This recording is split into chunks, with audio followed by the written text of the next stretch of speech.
నిన్నటి వరకు మన రాష్ట్రం అన్నపూర్ణ. అంతేకాదు రత్న గర్భగూడ. మన రాష్ట్రంలో పండని పంటలు లేవు, దొరకని ఖనిజాలు లేవు. అన్ని ఖనిజాలకు క్షేత్రం ఈ ఆంధ్రప్రదేశ్ రాష్ట్రం.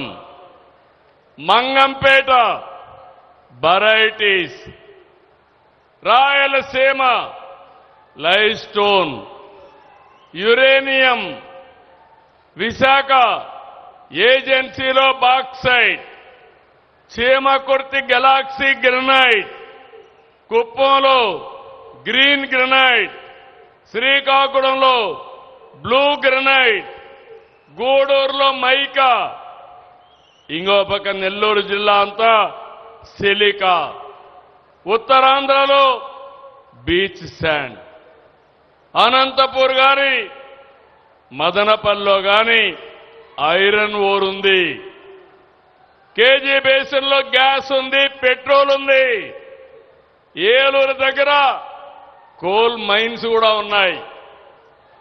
అంటే ఇవన్నీ కూడా మీరు చూస్తే దీన్ని సద్వినియోగం చేసుకుంటే ఈ రాష్ట్రంలో ఉండే యువత వేరే ప్రాంతాలకు పోకుండా ఉపాధి కల్పించే బాధ్యత ఈ ప్రభుత్వానిదని మీ అందరికీ విజ్ఞప్తి చేస్తున్నాం.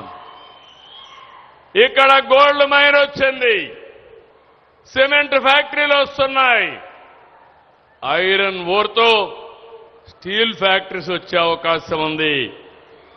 ఇలాంటివి అనేక విధాలుగా మనం ముందుకు పోతున్నాం. ఈరోజు ఆంధ్రప్రదేశ్ రాష్ట్రాన్ని మీరు చూస్తే స్పీడ్ ఆఫ్ డూయింగ్ బిజినెస్ కి ఆంధ్రప్రదేశ్ చిరునామా, ఒక మోడల్.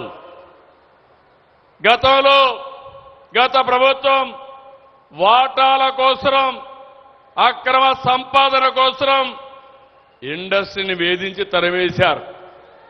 ఈరోజు మీరు చూస్తే ఆంధ్రప్రదేశ్కి పారిశ్రామికవేత్తలు క్యూ కడుతున్నారంటే అది తెలుగుదేశం ఎన్డీఏ ప్రభుత్వం యొక్క ప్రత్యేకత.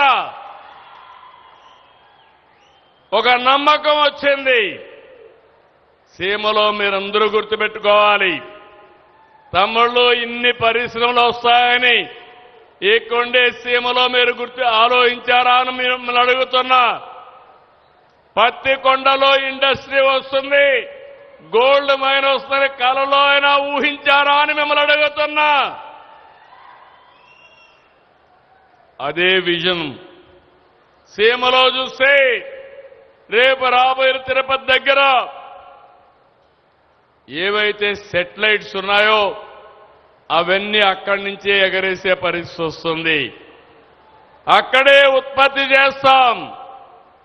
అనంతపూర్లో మొన్ననే కేంద్ర మంత్రి వచ్చారు. 5th generation fighter jet, latest fighter జెట్లు పుట్టపర్తిలో తయారవబోతున్నాయి. వేరే దేశాల్లో ఎవరైనా మన దేశానికి చెడు చేయాలని ఆలోచిస్తే వాళ్ళ మీద యుద్ధం చేయడానికి తయారయ్యే జట్లకు కేంద్రం మన రాయలసీమని మరొక్కసారి మీకు విజ్ఞప్తి చేస్తున్నాం.